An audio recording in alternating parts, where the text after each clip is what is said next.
कैसे किसान ने बुलाया भगवान को। भक्ति की शक्ति सच्ची कहानी। क्या सच्चे दिल और भक्ति के बल पर भगवान को पाया जा सकता है।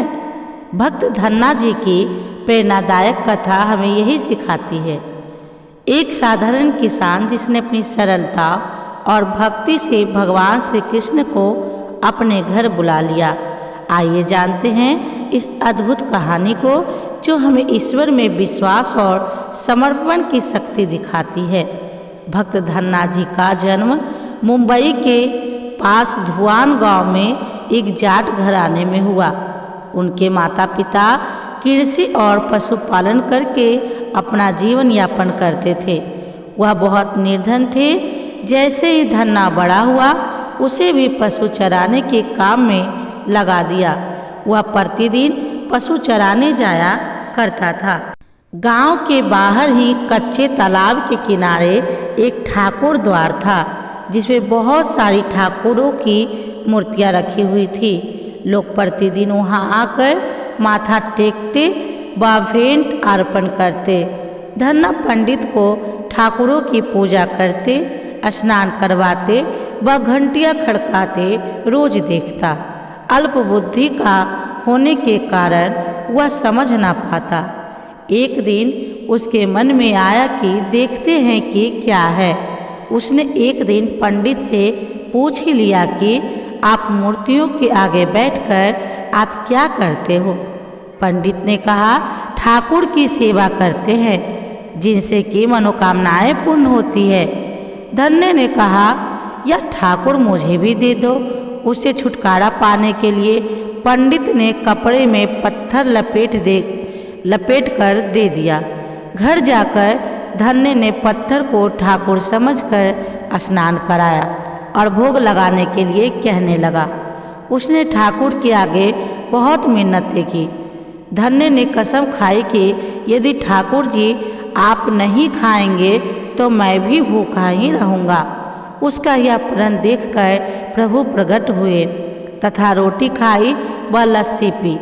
इस प्रकार धन्ने ने अपने भोलेपन में पूजा करने और साफ मन से पत्थर में भी भगवान को पा लिया।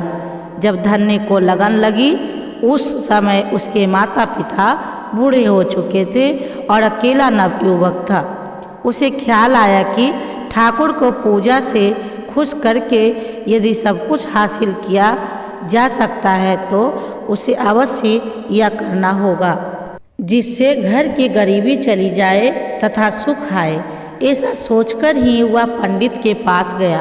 पंडित ने पहले ठाकुर देने से मना के दिया कि वह ठाकुर की पूजा अकेले नहीं कर पाएगा। दूसरा, तुम अनपढ़ हो। तीसरा, ठाकुर जी मंदिर के बिना कहीं नहीं रहते और ना ही प्रसन्न होते, इसलिए तुम जिद मत करो और खेतों को संभाला करो। ब्राह्मण का धर्म है पूजा पाठ करना, जाट का कार्य है अनाज पैदा करना।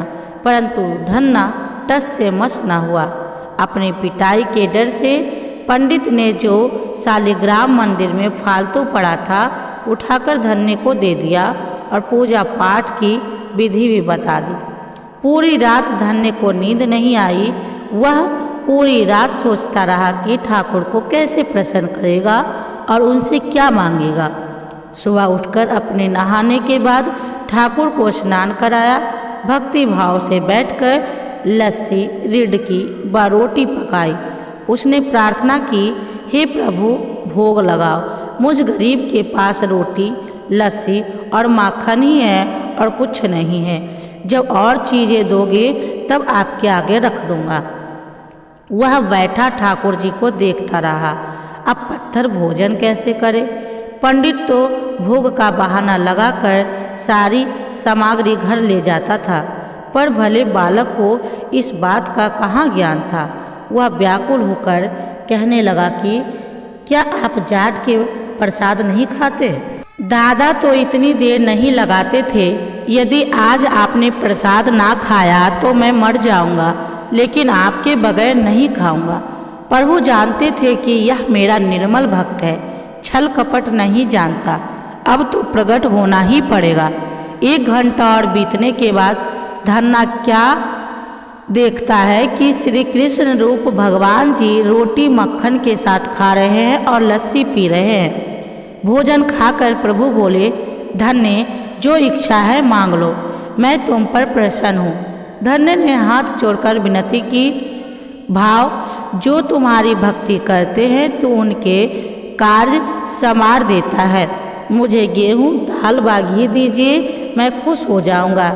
यदि जूता, कपड़े, 7 प्रकार के अनाज, गाय या भैंस, सवारी करने के लिए घोड़ी तथा घर की देखभाल करने के लिए सुंदर नारी मुझे दे। धन्य के यह वचन सुनकर प्रभु हंस पड़े और बोले, यह सब वस्तुएं तुम्हें मिल जाएगी। प्रभु बोले, अन्य कुछ?